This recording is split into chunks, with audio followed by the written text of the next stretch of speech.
And yet, America's generosity to Israel is literally unparalleled, not only in U.S. history, but in the history of any nation. Since its founding in 1948, Israel has been by far the largest U.S. foreign aid recipient, despite the fact that it has grown to be among the world's dozen wealthiest nations, as measured by per capita gross domestic product.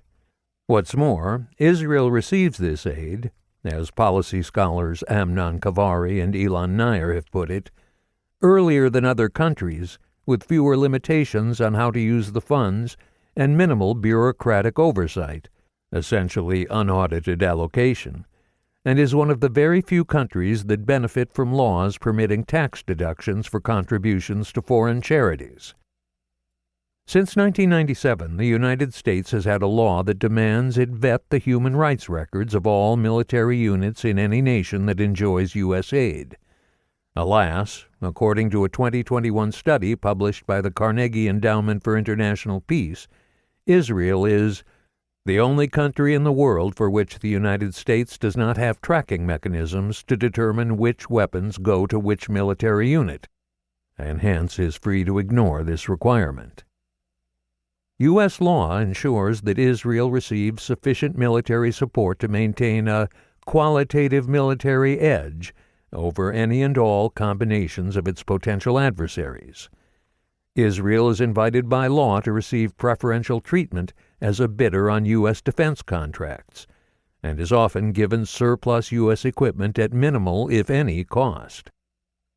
Under President Barack Obama, the United States signed a Memorandum of Understanding, MOU, in which it committed itself to providing Israel with $38 billion in military aid over a period of 9 years. This pledge is unlike any other U.S. foreign commitment. Diplomatically, the U.S. government has often treated Israeli priorities as indistinguishable from its own. Between 1946 and 2012, for instance, fully more than half of the vetoes in the United States employed in the United Nations Security Council were devoted to the defense of Israel. This book is a history of the debate over Israel in the United States, about its founding, its character, its conflicts, both internal and external, especially as they relate to the Palestinians, and many other issues. It pays particular attention to the actions and concerns of American Jews, as historically they have stood at the center of the debate, oftentimes defining its terms and policing its borders. It is not a book about Israel itself, U.S. diplomacy in the Middle East, or the fate of the Palestinian people inside or outside Israel's borders, however one might define these.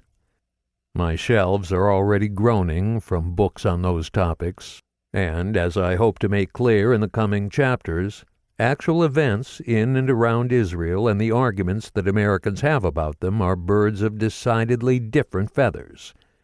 While Middle Eastern realities undoubtedly do play a role in determining the contours of the U.S. debate, they do so in unpredictable, often irrational ways. Over time, the American debate over Israel ultimately turns on its own axis, with a center located not in Jerusalem or Tel Aviv, but in Midtown Manhattan and Washington, D.C. It is in this public sphere, as defined in 1962 by the German philosopher Jürgen Habermas, where I find my focus. Even to use the singular form for the word debate with regard to Israel, the Arab nations, and the Palestinians can be misleading. Over time, countless debates have arisen, and these have spilled into one another in complicated ways, psychologically no less than politically, to the point where it becomes virtually impossible to make sense of any of them without taking at least some account of all of them.